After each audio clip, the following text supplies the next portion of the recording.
ኢየሱስ ክርስቶስ ፍኦመ ስም ለዘይጼውኦ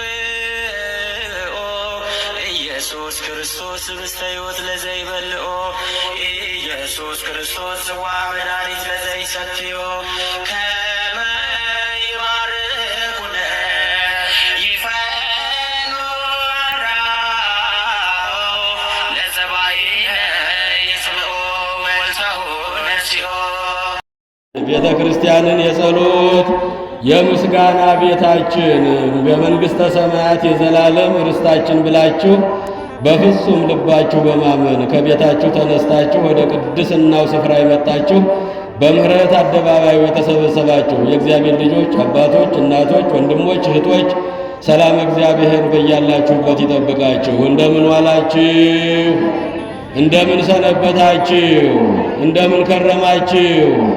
ምስጋና የባህሪው የሆነው ቅዱስ አምላካችን በባህሪው ሞት በመንግሥቱ ሽረት በግዛቱ ህልፈት የሌለበት ሰማዩንና ምድሩን ባህሩንና የብሱን ፈጥሮ የሚገዛ ሰውና መላእክትን ለምስጋና ለውዳሴ ለቅዳሴ የፈጠረ ሌሎቹን ስነ ፍጥረታት ለአንክሮ ለተዘክሮ ለምግበ ሥጋ ለምግበ ነፍስ የፈጠረ ቀንና ሌሊቱን ብርሃንና ጨለማውን መዓልትና ሌሊቱን ክረምትና በጋውን የሚያፈራርቀው ልዑለ ባህሪ ቅዱሰ ባህሪ ንጹሐ ባህሪ አምላካችን ስሙ ለዘላለም የተመሰገነ ይሁን። በቸርነቱ ሁላችንንም ጠብቆ ለዚች ቀን ለዚች ሰዓት ያደረሰን አምላክ ስለማይነገር ስጦታው ስሙ ይክበር ይመስገን። ወደ ትምህርታችን እንሄዳለን። ሰብሕዎ ለእግዚአብሔር ወባርኩ ለስሙ። እግዚአብሔርን ዘወትር አመስግኑ ስሙንም ጥሩ። ወተዘያነው ዕለት ዕለት አድኅኖቶ ዕለት ዕለትም ማዳኑን አውሩ። ወተዘያነው ዕለት ዕለት አድኅኖቶ ዕለት ዕለትም ማዳኑን አውሩ። ወንግርዎሙ ለአሕዛብ ምግባሮ የእግዚአብሔርን ገዥነቱን አምላክነቱን ፈጣሪነቱን ለአሕዛብ ሁሉ ንገሩ። ይህን ቃል የተናገረው ልበ አምላክ የተባለው ሰባት ሀብታት የተሰጠው ከበጎች መካከል የተጠራው የእስራኤል ንጉሥ የሆነው ንጉሡ ቅዱሱ ነቢዩ ዳዊት አባታችን ነው። በመዝሙረ ዳዊት መዝሙር 95 ቁጥር 2 ላይ የምናገኘው ሕያውና ዘላለማዊ የሆነው የአምላካችን ቃል ነው። ይህን ቃል የተናገረው አመስጋኙ ዘማሪው ዳዊት አባታችን ነው። ዳዊት በቀን በቀን በዙፋን ተቀምጦ ለበደለኞች ሲፈርድባቸው ለተበደሉ ሲፈርድላቸው እየዋለ በመንፈቀ ሌሊት ማቅ ለብሶ አመድ ነስንሶ በገና እየደረደረ አምላኩን እግዚአብሔርን ሲያመሰግን የሚያድረው ዳዊት ነው። ይሄን ቃል የነገረን ሰብሕዎ ለእግዚአብሔር ወባርኩ ለስሙ። እግዚአብሔርን ዘወትር አመስግኑት። በየጊዜው በየሰዓቱ በየዕለቱ በየሰዓቱ እግዚአብሔርን አመስግኑት፣ ስሙንም ዘወትር ጥሩት። ወኩሉ ዘጸዋ ስመ እግዚአብሔር ውእቱ ይድህን። የእግዚአብሔርን ስም የሚጠራ ከመከራ ሁሉ ይድናልና። ክብርና ምስጋና ለአምላካችን ይሁን። የእግዚአብሔርን ስም በእውነት በአምልኮ በሃይማኖት ጸንቶ ያድነኛል ብሎ የአምላኩን ስም የሚጠራ ሁሉ ከመከራ ይድናልና። ትንቢተ ኢዩኤል ምዕራፍ 2 ላይ የሐዋርያት ሥራ ምዕራፍ 2 ላይ የምናገኘው የጌታን ስም የሚጠራ ሁሉ ከመከራ ከችግር ከሐዘን ከፈተና ከሕመም ከደዌ ከችግር ከልዩ ልዩ ፈተና ይደናልና ዕለት ዕለት ስሙን ጥሩ፣ ዕለት ዕለትም ማዳኑን አውሩ። ለአሕዛብ ሁሉ ጌትነቱን ገዥነቱን ፈጣሪነቱን አምላክነቱን ለአሕዛብ ሁሉ ተናገሩ አለ ዳዊት አባታችን። የእግዚአብሔር ልጆች ምእመናን ምእመናት ይሄ ወራት የክርስቶስን ትንሣኤ የምናውጅበት ሞትን ድል አድርጎ የተነሳውን መቃብር ክፈቱ መግነዙን ፍቱ ሳይል በክብር የተነሳውን አምላካችንን በሲኦል የነበሩ ነፍሳት ነፃ የወጡበትን ደሙን አፍስሶ ምድራችንን በደሙ የቀደሰበትን የጥል ግድግዳውን ያፈረሰበትን የመድኃኔ ዓለምን ዕለት ዕለት ማዳኑን የምናወራበት ወራት ነው። ይሄ ወራት ይሄ 50 ቀን ክርስቶስ ተንሥአ እሙታን በአቢይ ኃይል ወስልጣን ይሄ የማይቀየር የቤተ ክርስቲያን አዋጅ ነው። ስንገናኝ አባት ከልጆቹ ጋር ሲገናኝ ወገን ከወገኑ ጋር ጎረቤት ከጎረቤቱ ጓደኛ ከጓደኛው ባልንጀራ ከባልንጀራ ጋር ሲገናኝ እንዴት ዋልሽ እንዴት ዋልክ ብቻውን በቂ አይደለም። ክርስቶስ ሞትን ድል አድርጎ መቃብር ክፈቱ መግነዙን ፍቱ ሳይል በእውነት ተነስቷል። አዎን ተነስቷል። አሰሮ ለሰይጣን ሰይጣንን ዲያብሎስን አስሮ ለ5500 ዘመናት በሲኦል ጨለማ ጥሎን በመንዶልቶ እየቀጠቀጠን በእግር ብረት አስሮን እሳት እያስፈጀን ትል እያስበላን የኖረው የጥንት ጠላታችን ዲያብሎስን ራሱን በመስቀል መትቶ ጥሎታል። ወደ እንጦሮጦስ አውርዶታል። አጋዞ ለአዳም አዳምን ከነ ልጅ ልጆቹ ከሲኦል ጨለማ ከሲኦል ባርነት ነፃ አውጥቶታል። ከዚህ ቀን ጀምሮ ሰላም ታውጆልናል። ዕለት ዕለት ማዳኑን አውሩ አለ ዳዊት አባታችን። ዕለት ዕለት ንዜኑ ሞተከ ወትንሣኤከ ቅድስተ ነአምን ዕርገተከ ወዳግመ ምጽአተከ። የቤተ ክርስቲያን አዋጇ ተልእኳ ይሄ ነው። በቅዳሴው ላይ ዘወትር 365ቱንም ቀን የምንሰማው አዋጅ ይሄ ነው። ንዜኑ ሞተከ አቤቱ ሞትህን እንናገራለን። በችንካር መመታትህን፣ በጦር መወጋትህን፣ የሾህ አክሊል መድፋትህን፣ ምራቅ የተተፋብህን፣ ልብስህን የተገፈፍከውን፣ ደምህን ያፈሰስከውን፣ ስጋህን የቆረስከውን ዕለት ዕለት እንናገራለን። ወትንሣኤከ ቅድስተ ቅድስት ክብርት የሆነች ትንሣኤህን መቃብር ክፈቱ መግነዝ ፍቱ ሳትል በክብር መነሳትህን እንናገራለን። ነአምን ዕርገተከ በውዳሴ በቅዳሴ በይባቤ መላእክት ወደ ሰማይ ወደ ክብር በክብር ማድረግህንም እንናገራለን። ወዳግመ ምጽአተከ ይሄ ቤተ ክርስቲያን መሰረት ነው። ሞቱ፣ ትንሣኤው፣ ዕርገቱ፣ ዳግም ምጽአቱን የምናውጅበት ወራት ነው። የእግዚአብሔር ልጆች ዳዊት ይሄንን ነው ሊነግረን የፈለገው። ልጆች ዕለት ዕለት የክርስቶስን መከራውን ተናገሩ፣ ግርፋቱን ተናገሩ፣ ስቃዩን ተናገሩ፣ በችንካር መመታቱን፣ በጦር መወጋቱን፣ የሾህ አክሊል መድፋቱን፣ መራራ ሞት ሞቶ ከሞት ወደ ሕይወት ከጨለማ ወደ ብርሃን ከክብር ከሐሳር ወደ ክብር ከውርደት ወደ ልዕልና የመለሰን መሆኑን ዕለት ዕለት ተናገሩ። ለዚህ ነው ስናገኛችሁ ክርስቶስ ተንሥአ እሙታን የምንላችሁ የአምሳው ቀን ሰላምታችን የክርስቶስን ትንሣኤ የምናውጅበት ወራት ነው። ዕለት ዕለት ነው ያለን ዳዊት አባታችን። በየቀኑ በየጊዜው በየሰዓቱ ስትወጡም ስትገቡም ስተኙም ስትነሱም ዕለት ዕለት የክርስቶስን ማዳን ተናገሩ። ሰብሕዎ ለእግዚአብሔር ወባርኩ ለስሙ እግዚአብሔርን ዘወትር አመስግኑት፣ ስሙንም በየቀኑ ጥሩት። ዕለት ዕለትም ማዳኑን በችንካር ተመቶ በጦር ተወግቶ የሾህ አክሊል ደፍቶ መራራ ሞት ሙቶ ከሞት ወደ ሕይወት ከጨለማ ወደ ብርሃን ከሐሳር ወደ ክብር ከውርደት ወደ ልዕልና ከመከራ ወደ ደስታ የመለሰን መሆኑን ዕለት ዕለት ተናገሩ። ጌትነቱንም ገዥነቱንም ፈጣሪነቱንም አምላክነቱንም ለአሕዛብ ሁሉ ሳትፈሩ ተናገሩ ይለናል ዳዊት አባታችን። የእግዚአብሔር ልጆች ምእመናንና ምእመናት እንግዲህ በዚህ ወራት የክርስቶስን መከራ በየቀኑ የምንናገርበት እንዲሁም በክብር መነሳቱንም የምናውጅበት ነው። ዕለት ዕለት መከራውን ዕለት ዕለት ግርፋቱን የምንማረው በቅዱስ ሉቃስ ወንጌል ምዕራፍ 24 ከቁጥር 13 እስከ 36 ያለችውን ታሪክ እየተማርን እንቆያለን። ዕለት ዕለት በመንገዳቸው በጉዟቸው ስለ ክርስቶስ መከራ ስለ ክርስቶስ ግርፋት በጥፊ መመታቱ፣ በችንካር መመታቱ፣ በጦር መወጋቱ፣ የሾህ አክሊል መድፋቱ ቁስሉ አላስቀምጥ ብሏቸው በመንገዳቸው ከኢየሩሳሌም ተነስተው ኤማሁስ ወደምትባል መንደር እስኪደርሱ ድረስ የክርስቶስን መከራ ይናገሩ የነበሩ ሁለት ደቀ መዛሙርትን እናያለን። የእግዚአብሔር ልጆች ሉቃስ ወንጌል ምዕራፍ 24 ከቁጥር 13 ላይ በዚያኑ ቀን ከኢየሱስ ክርስቶስ ደቀ መዛሙርት ሁለቱ ወደ ኤማሁስ ከኢየሩሳሌም ተነስተው ወደ ኤማሁስ ይጓዙ ነበረ። ኤማሁስ ከኢየሩሳሌም 12 ኪሎ ሜትር ርቃ የምትገኝ መንደር ነበረች። እነርሱም ይህንን የሆነውን ነገር ሁሉ አንስተው እርስ በርሳቸው ይወያዩ ነበረ።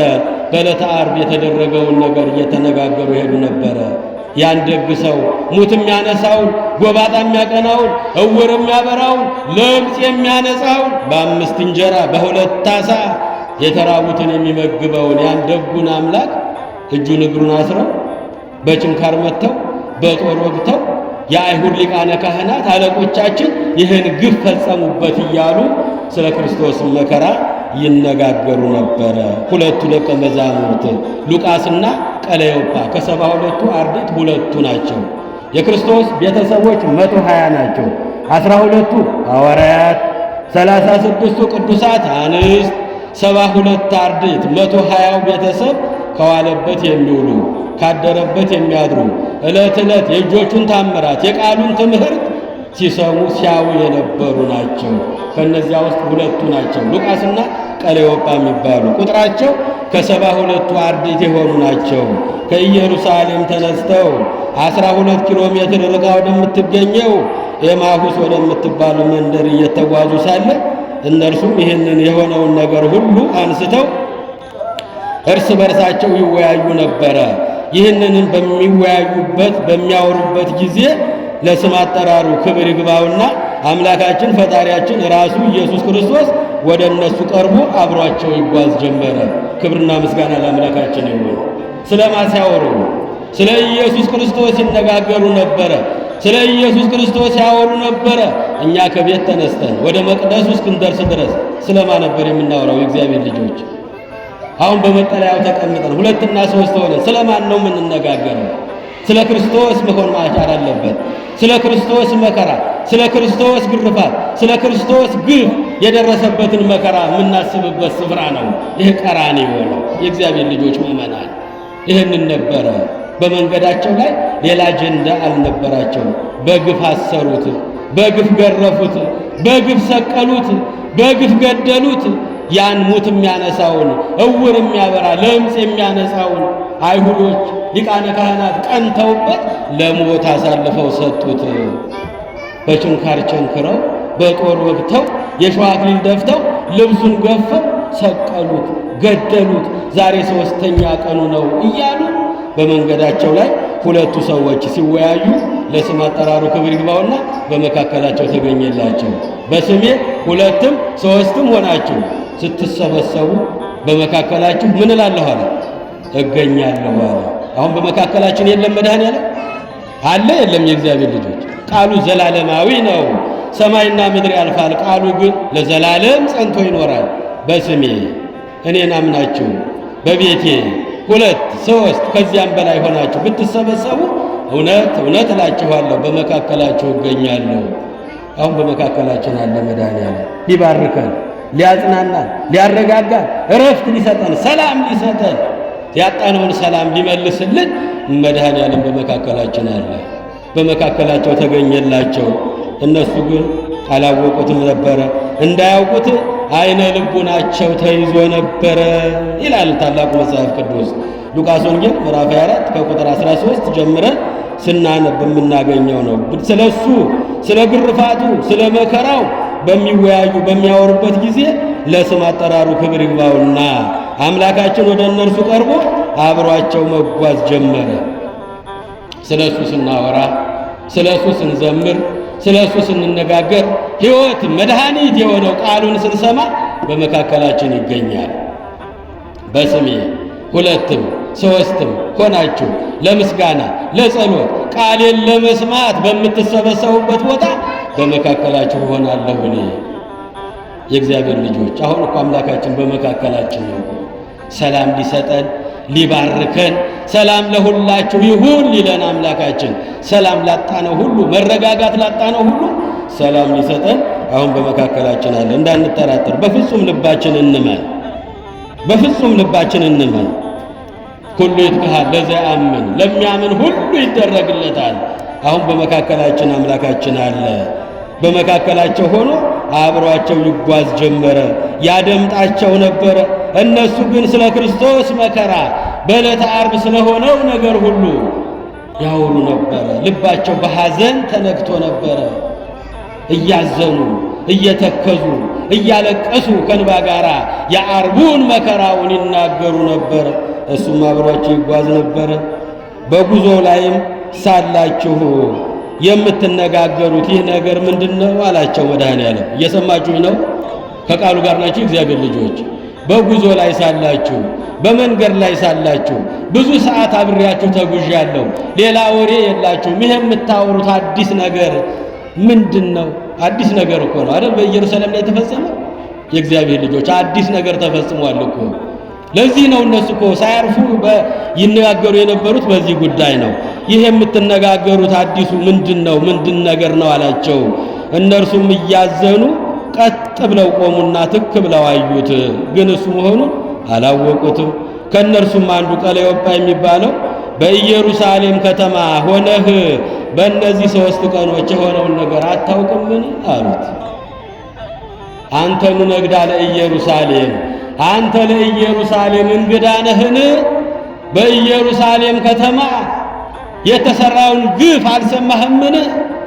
ፀሐይ ሲጨልምለት፣ ጨረቃ ደም ስትለብስለት፣ ከዋክብት ሲረግፉለት፣ የሰማይ መላእክት እንደ ሻሽ ሲነጠፉለት፣ እንደ ቅጠል ሲረግፉለት፣ ቀኑ ወደ ጨለማ ሲቀየርለት፣ የቤተ መቅደሱ መጋረጃ ከላይ እስከ ታች ሲተረተርለት፣ መሬት ስትሰነጠቅለት፣ ሙታን ተነስተው ሲያመሰግኑት አልሰማህምን?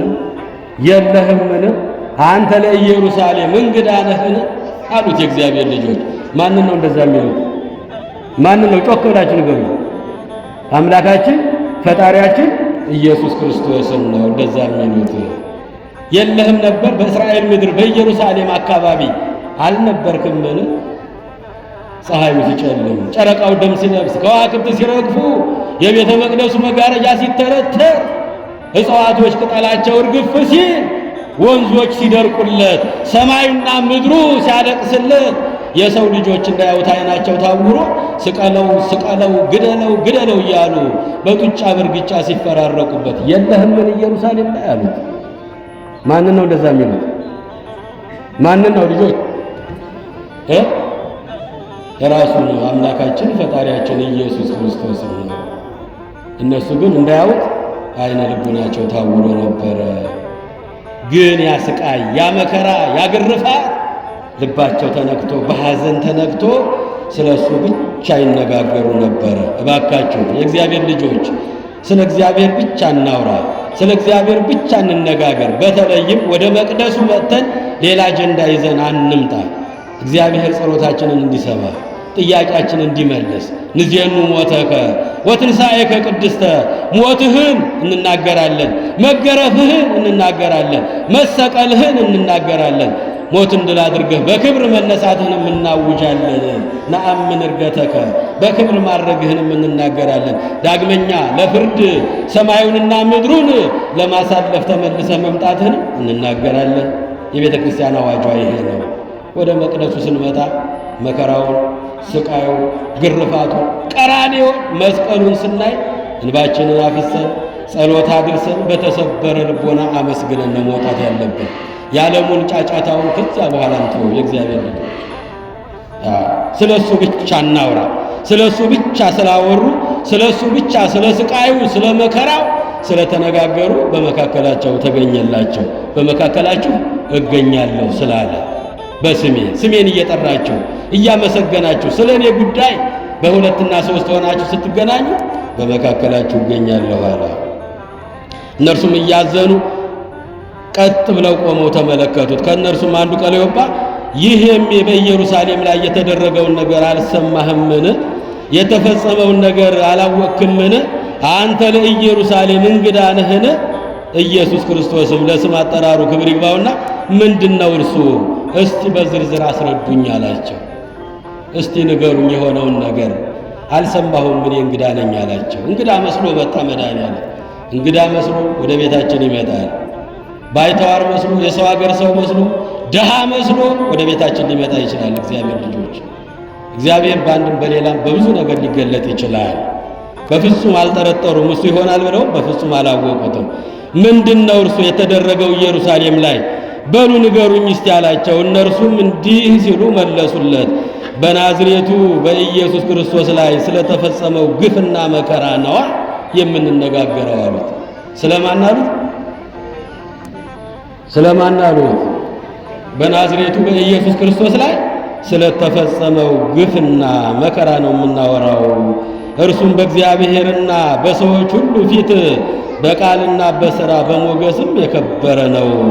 የካህናት አለቆችና መሪዎቻችን ለሞት ፍርድ አሳልፈው ሰጡት።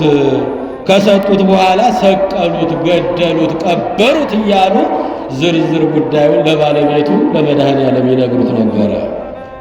እንዳያዩት ግን አይነ ልቡናቸው ታውሮ ነበር።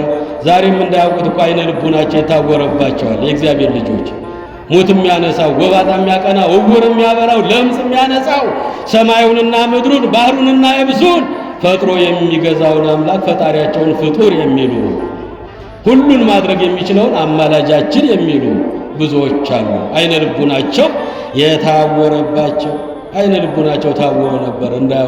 እንዳያዩት ታይቶ ነበረ። በናዝሬቱ በኢየሱስ ላይ የተፈጸመውን ነገር ነው የምንነጋገረው። እርሱ በእግዚአብሔርና በሰዎች መካከል በቃልና በሥራ በሞገስም ብርቱ የተወደደ ነበረ። የካህናት አለቆችና መሪዎቻችን ለሞት ፍርድ አሳልፈው ከሰጡት በኋላ እጆቹን እግሮቹን አስረው በችንካር መትተው በጦር ወግተው የሾህ አክሊል ደፍተው በእንጨት ላይ ሰቀሉት፣ ገደሉት። አሁን ዛሬ 3ኛ ቀኑ ነው አሉት ለመድኃኔዓለም። ለባለቤቱ ነው እየነገሩት ያለው። ሰቀሉት፣ ገደሉት። ከተቀበረ ዛሬ 3ኛ ቀን ነው። እኛ ግን እስራኤልን የሚያድን እርሱ ነው ብለን ተስፋ ያድርገን ነበረ። ይሁን እንጂ የሁሉ ነገር ከተፈጸመ በኋላ ዛሬ 3ኛ ቀኑ ነው አሉት ለመድኃኔዓለም ለኢየሱስ ክርስቶስ። 3ኛ ቀኑ ነው አሉት። እንዲያውም በእኛ መካከል ያሉ አንዳንድ ሴቶች ያስገርመውናል። እነርሱም ዛሬ በማለዳ ወደ መቃብሩ ሄደው ነበረ። ነገር ግን የእርሱን አስከሬን አላገኙም፣ ሕያው ሆኗል የሚሉ መላእክትንም እንዳዩ ነገሩት ለመድኃኔዓለም ለኢየሱስ ክርስቶስ። የእግዚአብሔር ልጆች ምእመናን፣ ከኛም አንዳንዶቹ ወደ መቃብሩ ሄደው ልክ ሴቶቹ እንዳሉት አገኙ። ከሴቶቹ የተባሉት እነ ማርያም መግደላዊት፣ እነ ማርያም ባውፍልያ ናቸው። በማቴዎስ ወንጌል ምዕራፍ 28 ከቁጥር 5 ላይ በመንፈቀ ሌሊት ቁስሉ፣ መከራው፣ ግርፋቱ አላስተኛ ብሏቸው ወደ መቃብሩ ሽፍቶቹን ሳይፈሩ፣ መቃብር ጠባቂዎች ወታደሮቹን ሳይፈሩ ወደ መቃብር ስፍራ በመንፈቀ ሌሊት ቁስሉ፣ ግርፋቱ አላስተኛ ብሏቸው ብዙዎች ተኝተው በእንቅልፍ ተይዘው በነበረ ሰዓት በመንፈቀ ሌሊት የሄዱት እነሱ ሲያወሩ ሰምተናል አሉ። ማርያም መግደላዊት፣ እነ ማርያም ባውፍልያ፣ ሌሎቹም ሴቶች በየተራ እየመጡ ባዶ መቃብር አይተው ትንሣኤውን አውጀዋል።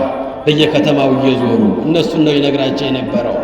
መልአኩን አይተው ፈርተው እንደደነገጡ የእግዚአብሔርን መልአክ እናንተስ የተሰቀለውን ኢየሱስ ክርስቶስን እንደምትሹ አውቃለሁ፣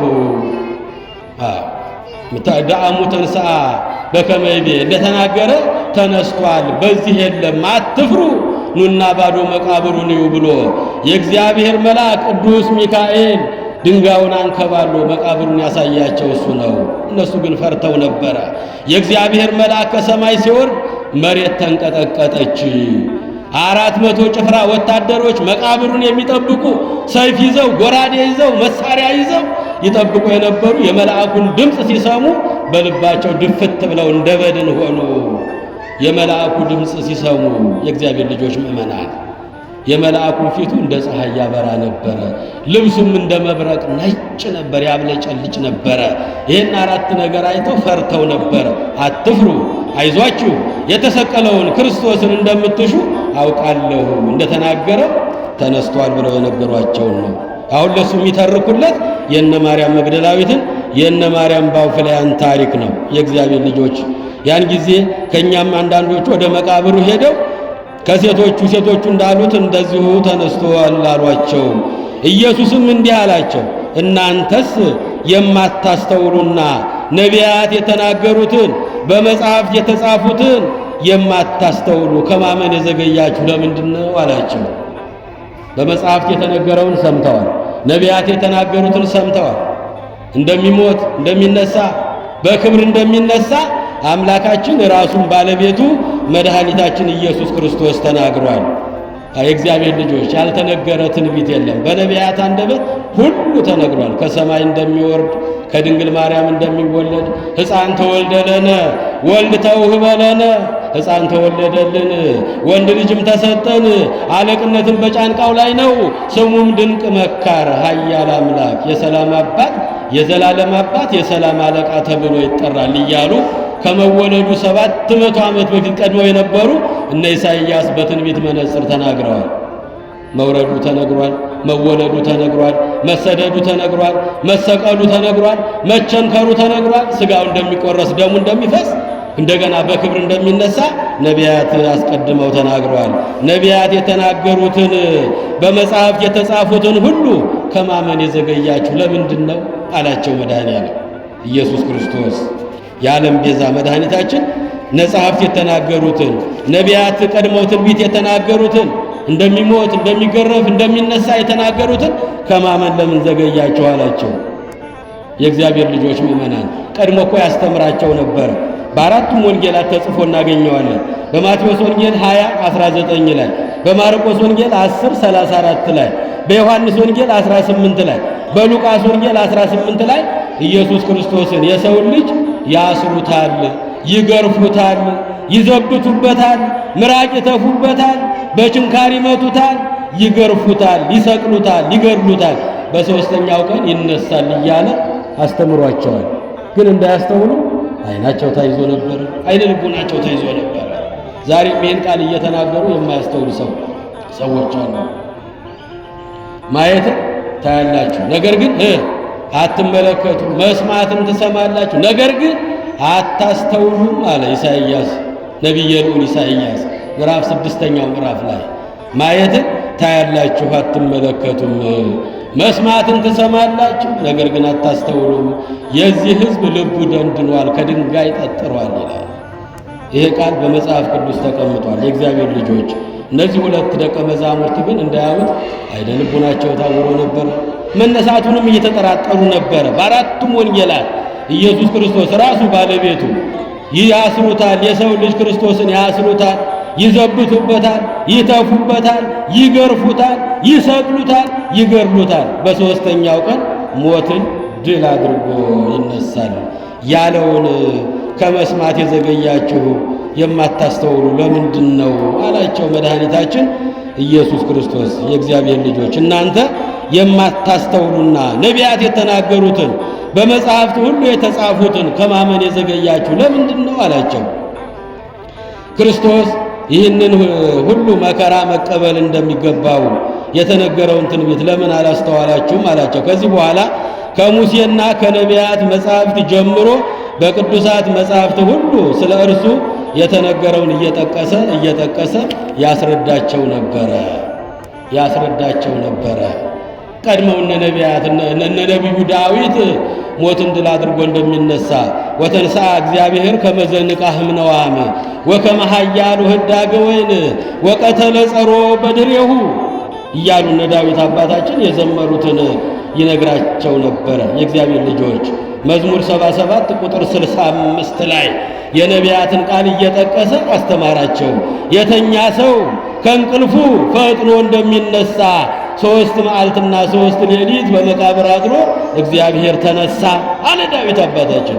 የወይን ስካር እንዳለፈለት ሰው ፈጥኖ እንደሚነሳ እግዚአብሔር ሞትን ድል አድርጎ ተነሳ። የወይን ስካር እንዳለፈለት ሰው ፈጥኖ እንደሚነሳ እግዚአብሔር ሞትን ድል አድርጎ መቃብር ክፈቱ መግነዝ ፍቱ ሳይል ተነሳ። አዳምና ሔዋንን ከገነት ያወጣቸውን ዲያብሎስን መታው፣ ገደለው። ወቀተለ ጸሮ በድሬሁ ዲያብሎስን ወደ ኋላ ጣለው፣ በልቡ ተደፋ ዲያብሎስ 5500 ዘመን የገዛልን። ይህን ሁሉ እየጠቀሰ መድኃኒታችን ሕይወታችን ኢየሱስ ክርስቶስ እንዲያስተውሉ ነገራቸው።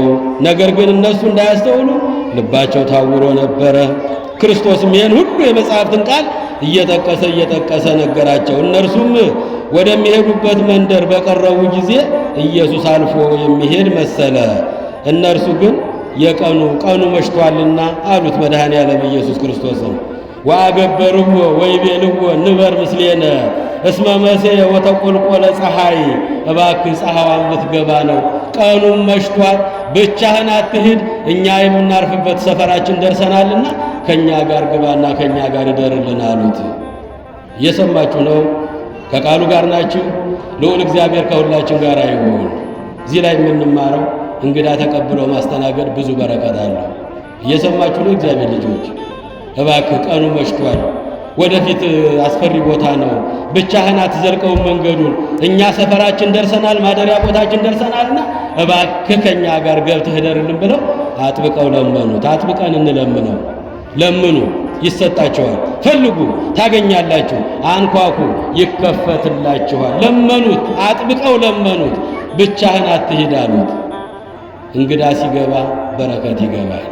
እንግዳ ሲገባ መላእክት ይገባሉ። እንግዳ ሲገባ የእግዚአብሔር ራሱ በሰው ተመስሎ ሊገባ ይችላል።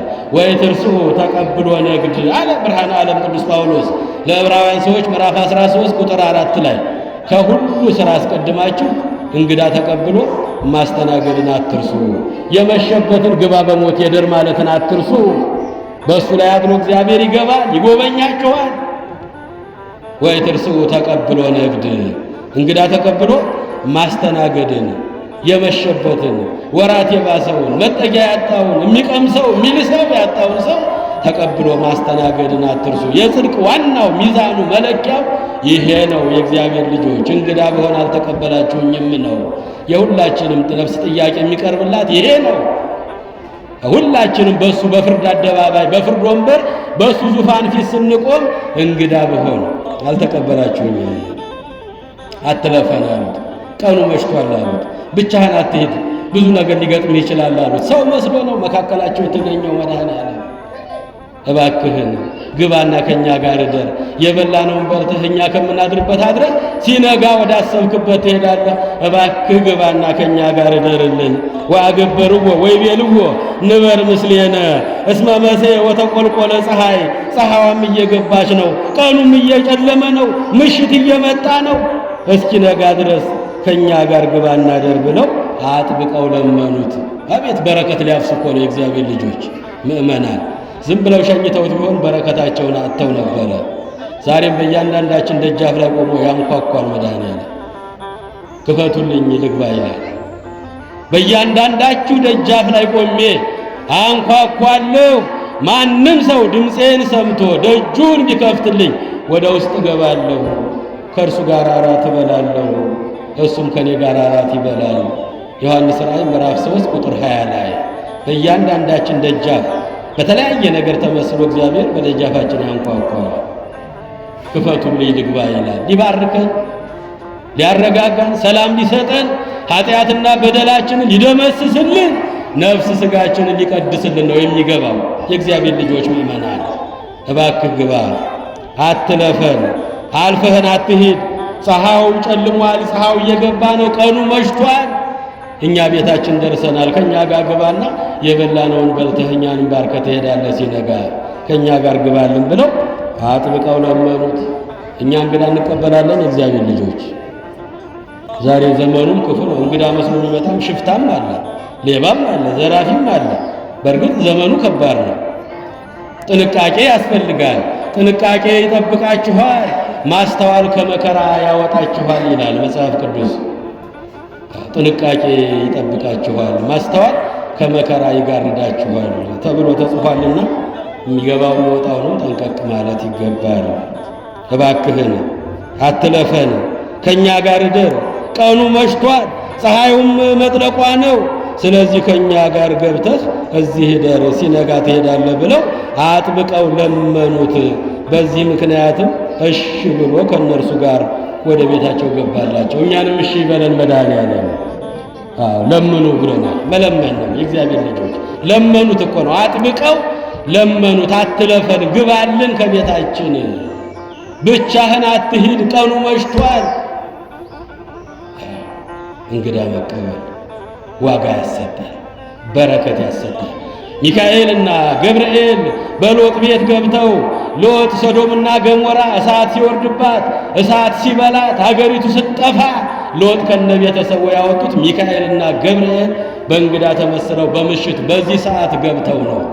እንዲያውም ግቡልኝ ስላቸው አንገባም ከደጅ ነው የምናድረው ሲሉት እግራቸው ላይ ድፍት ብሎ ባካችሁ ግቡልኝ፣ የኔ ቤት እያለ እናንተ ሜዳ ላይ እንዴት ታድራላችሁ?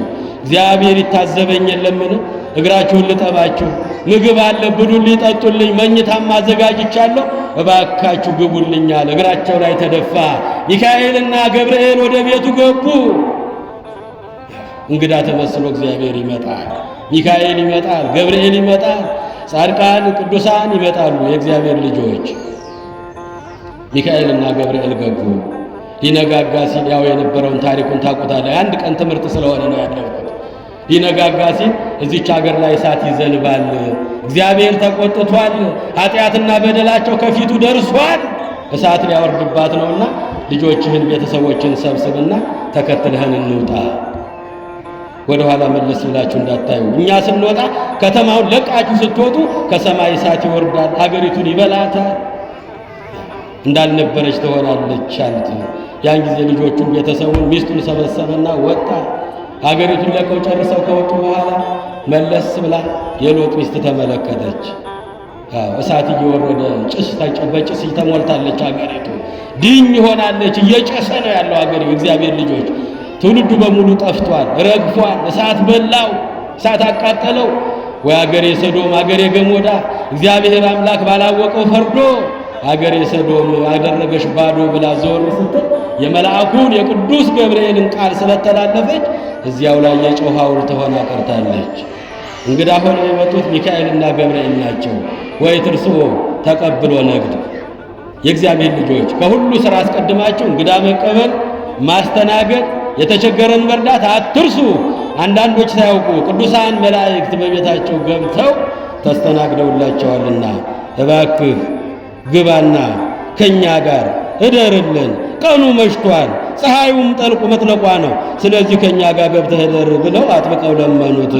የለመኑትን የማይነሳ የነገሩትን የማይረሳ ልዑለ ባህሪ ቅዱሰ ባህሪ የድንግል ማርያም ልጅ ሰው ወዳዱ አምላክ እሺ ብሎ ከነሱ ጋር ገባ። እነሱም በእንግዳ መልክ የሚገባውን ዝግጅት አደረጉና አምባሻውን አዘጋጁና በዚህ ምክንያት ከእነርሱ ጋር ሊያድር ገባላቸው። እነርሱ ምግብ አዘጋጅተው አቀረቡለት። የቀረበውን አምባሻ ባርኮ ቆርሶ ሰጣቸው። ያንን በሚቀምሱ ጊዜ አይነ ልቡናቸው በራላቸው። ክብርና ምስጋና ለቸሩ መድኃኔዓለም ይሁን። እልል አትሉም እንዴ? ኧረ እልል በሉ። የእኛንም አይነ ልቡናችንን ያብራልን፣ በሁላችንም ቤት ይግባልን። ገባ መድኃኔዓለም። ሲገባ ምግብ አዘጋጅተው አምባሻ አዘጋጅተው በልብላ ተጋበዝልን አሉት። ባርኮ ቆርሶ በሉ ብሉ አላቸው። ያንን ሲበሉ አይናቸው ተከፈተ። ኢየሱስ ክርስቶስ በችንካር የተመታው፣ በጦር የተወጋው፣ የሾህ አክሊል የደፋው፣ ምራቅ የተተፋበት፣ ልብሱን የተገፈፈው፣ ስጋው የተቆረሰው፣ ደሙን ያፈሰሰው፣ ወደ መቃብር ወርዶ በሦስተኛው ቀን የተነሳው እሱ መሆኑን ያን ጊዜ አወቁት። አይነ ልቡናቸው በራላቸው። እሱ ሲገባ የተዘጋው ልባችን ይከፈታል። እሱ ሲገባ አይነ ልቡናችን ይበራልናል። የእግዚአብሔር ልጆች ምእመናን ወደ ቅዱስ ሥጋ ወደ ክቡር ደሙ እንቀበል፣ እንቅረብ። ሕይወት እሱ ነው፣ መድኃኒት እሱ ነው፣ ፈዋሽ እሱ ነው። ያለሱ ሕይወት የለንም። ሕይወታችን ጨለማ ነው የሚሆንበት። እሱ ሲገባ ነው ታሪካቸው የተቀየረላቸው። ባርኮ ቆርሶ እንኩ ብሉ ብሎ ሰጣቸው። ያንን ሲበሉ አይነ ልቡናቸው በራላቸው። ትክ ብለው ሲያዩት ያ ከትናንት በስቲያ እጆቹን እግሮቹን የኋሊት ታስሮ በጡጫ በርግጫ ሲመታ የዋለው ምራቅ ሲተፋበት የዋለው የዓለም መድኃኒት ሰማይና ምድርን ባህርንና የብስን ፈጥሮ የሚገዛው ያ ሕይወታቸው መድኃኒታቸው መድኃኔዓለም መሆኑን አወቁት። ያን ጊዜ ወድቀው ሰገዱለት። እሱ ግን ከመካከላቸው ተሰወረባቸው። እየሰማችሁ ነው እግዚአብሔር ልጆች? ተሰወረባቸው። ደስ አላቸው። ስለ እሱ ነበር ያወሩ የነበሩት። 12 ኪሎ ሜትር 60 ምዕራፍ ስለሱና ስለሱ ብቻ ነበረ ይነጋገሩ የነበሩት። ዕለት ዕለትም የክርስቶስን ማዳኑን አውሩ የእግዚአብሔር ልጆች ምእመናን። በዚህ ምክንያት መድኃኔዓለም እሱ መሆኑን ከገለጠላቸው በኋላ ተሰወረባቸው። እነሱም ሳይውሉ ሳያድሩ ወደ ኢየሩሳሌም ይህን የምሥራች ሊናገሩ ገሰገሱ። ወደ እስራኤል፣ ወደ ሐዋርያት፣ ወደ ሌሎችም ደቀ መዛሙርት፣ ወደ 72ቱ አርድእት፣ ወደ 36 ቅዱሳት ወዳሉበት ተመልሰው ከዚያ ከኤማሁስ ተመልሰው ወደ ኢየሩሳሌም ገሰገሱ። መጥተው ተሰብስበው ሐዋርያት እንደዚህ እኮ አየነው፣ ኢየሱስ በዚህ ተገለጠ፣ ኢየሱስ እኮ ለሴቶቹ ተገለጠ፣ ኢየሱስን እኮ አየነው እየተባባሉ በተዘጋ ቤት ሲነጋገሩ እነዚህ ሁለት ደቀ መዛሙርት ገቡና እኛም እኮ አየነው ባርኮ ቆርሶ እስከሚሰጠን ድረስ ልባችን ይቃጠል ነበር፣ አላወቅነውም ነበር፣ አላየነውም ነበር። አብሮን ተጉዞ ከገባንበት ገብቶ ከኛ ቤት ገብቶ ባርኮ ቆርሶ ሲሰጠን እሱ መሆኑን አየነው። ክርስቶስ ሞትን ድል አድርጎ በእውነት ተነስቷል ብለው ለሐዋርያት ነገሯቸው። ይህን እየተናገሩ የምስራች እየነገሩ ሳለ በተዘጋ ቤት ለስም አጠራሩ ክብር ይግባውና መድኃኔዓለም ገባላቸው። በተዘጋው ቤት ገብቶ እጆቹን ዘርግቶ ሰላም ለኩልክሙ ሰላም ለሁላችሁ ይሁን አላቸው። ክብርና ምስጋና ለቸሩ መድኃኔዓለም ይሁን። እኛንም እንዲህ ይበለን። ይሰማችኋል? ከቃሉ ጋር ናችሁ? እግዚአብሔር ከሁላችን ጋር ይሁን። በተዘጋ ቤት ገባ።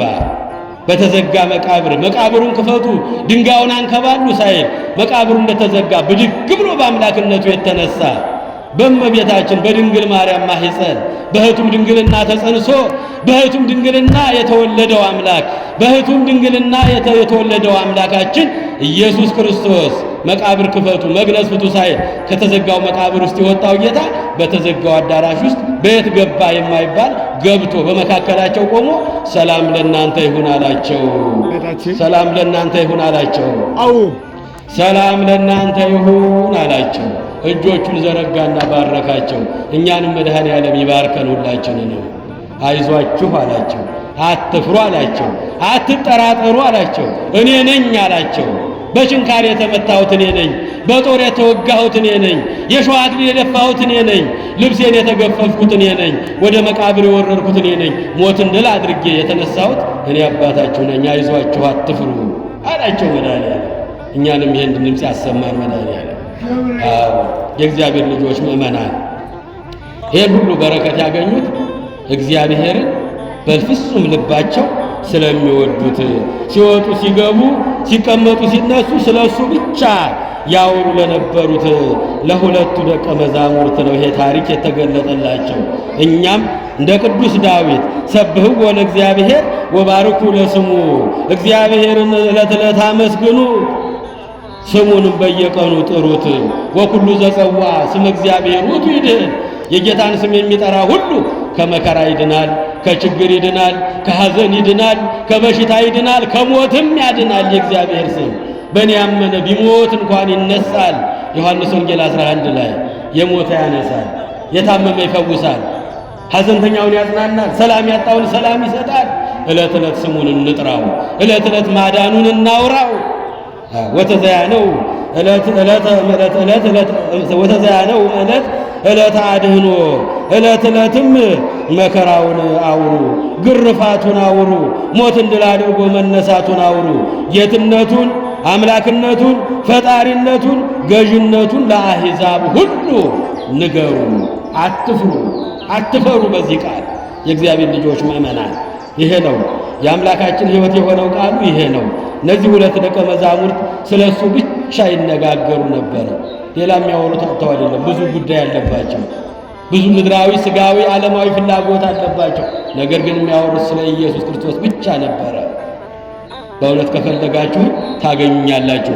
የሚወዱኝን አለ እወዳቸዋለሁ፣ የሚፈልጉኝም ዘወትር ያገኙኛል ይላል ዮሐንስ በመጽሐፈ ምሳሌ ምዕራፍ 8 ቁጥር 17 ላይ የሚወዱኝን እኔም እወዳቸዋለሁ የሚፈልጉኝም ዘወትር እኔን ያገኙኛል አለ መድኃኔዓለም። ይፈልጉት ነበረ፣ ስለሱ ይነጋገሩ ነበረ። ልባቸው በሐዘን ተነክቶ ነበረ። ግፉ፣ ስቃዩ፣ ግርፋቱ፣ መከራው ይህን እያሰቡ በሚጓዙ ጊዜ መድኃኔዓለም በመካከላቸው ተገኘላቸው። በተዘጋ ቤት ገብቶ ሰላም ለሁላችሁ ይሁን አላቸው። እኛንም ሰላም ለሁላችሁ ይሁን ይበላል። እውነተኛ ሰላም ከሱ ነው የሚገኘው። እኔ ሰላሜን እሰጣችኋለሁ፣ እኔ ሰላሜን እተውላችኋለሁ። እኔ የምሰጣችሁ ሰላም ዓለም እንደሚሰጣችሁ አይደለም። የዓለም ሰላም ሽንገላ ነው። የዓለም ሰላም የውሸት ነው። የዓለም ሰላም ጊዜያዊ ነው። እኔ የምሰጣችሁ ሰላም የዘላለም ነው። ሰላሜን እሰጣችኋለሁ፣ ሰላሜን እተውላችኋለሁ። ሰላም ለሁላችሁ ይሁን አላቸው። የተጨነቁት የተከዙት ያዘኑትን 120ውን ቤተሰብ ተገልጦ በተዘጋ ቤት ገብቶ ሰላም ለሁላችሁ ይሁን፣ ሞቼ ነበርኩ ሕያው ሆኛለሁ፣ አይዟችሁ አትፍሩ፣ የተወጋ ጎኔንም ይውት ብሎ መድኃኔዓለም ተገለጠላቸው። ክብርና ምስጋና ለአምላካችን ይሁን። ዕለት ዕለት ማዳኑን አውሩ፣ እግዚአብሔርን ዘወትር አመስግኑ። የሞተው ለኛ ነው፣ የተገረፈው ለኛ ነው፣ የተዋረደው ለኛ ነው። የእግዚአብሔር ልጆች ምእመናንና ምእመናት እከብራይል ክቡር ነው፣ እነግሣይል ንጉሥ ነው፣ የአማልክት አምላክ ነው፣ የጌቶች ጌታ ነው፣ የነገሥታት ንጉሥ ነው፣ የሥጋም የነፍስም ፈጣሪ ነው። ሰማዩን ምድሩን በመዳፉ የያዘ አምላክ ነው። ሰውን ወዶ ሰው የሆነው ስለኛ ነው መከራ የተቀበለው። ዕለት ዕለት ማዳኑን አውሩ። ሰብሕዎ ለእግዚአብሔር ወባርኩ ለስሙ። እግዚአብሔርን ዘወትር አመስግኑ፣ ዕለት ዕለትም ስሙን ጥሩ። ዕለት ዕለት ማዳኑን አውሩ። ጌትነቱን፣ ገዥነቱን፣ ፈጣሪነቱን፣ አምላክነቱን ዘወትር ለሰው ሁሉ ለአሕዛብ ሁሉ ተናገሩ። የሚወዱኝን እወዳቸዋለሁ፣ የሚፈልጉኝ ዘወትር ያገኙኛል አለ እግዚአብሔር አምላካችን። አሁን እሱን ፈልገን አይደለ እግዚአብሔር ልጆች በቅድስናው ስፍራ ቀስቅስ ባለው ቦታ ላይ ተገኝተን የአምላካችን ሕይወት መድኃኒት የሆነውን ድምፁን ለመስማት አይደል የተገናኘ ነው። የሰማነውን ሁሉ በልቦናችን ይጻፍልን። ያስተማረን፣ የመከረን፣ የገሰጸን የአባቶቻችን አምላክ ስሙ በሰማይ በምድር የተመሰገነ ይሁን። የሰማነውን ሁሉ በልቦናችን ይጻፍልን። 30፣ 60፣ 100 ፍሬ አፍርተን የስሙ ቀዳሾች የመንግስቱ ወራሾች ለመሆን ያብቃን። ኢየሱስ ክርስቶስ ጽኦመ ስም ለዘይጼውኦ ኢየሱስ ክርስቶስ ህብስተ ሕይወት ለዘይበልኦ ኢየሱስ ክርስቶስ ጽዋ መድኃኒት ለዘይሰትዮ ከመ ይባርኩነ ይፈኖ አርዳኦ ለጸባኢነ ይጽብኦ ወልተሁ ነሲኦ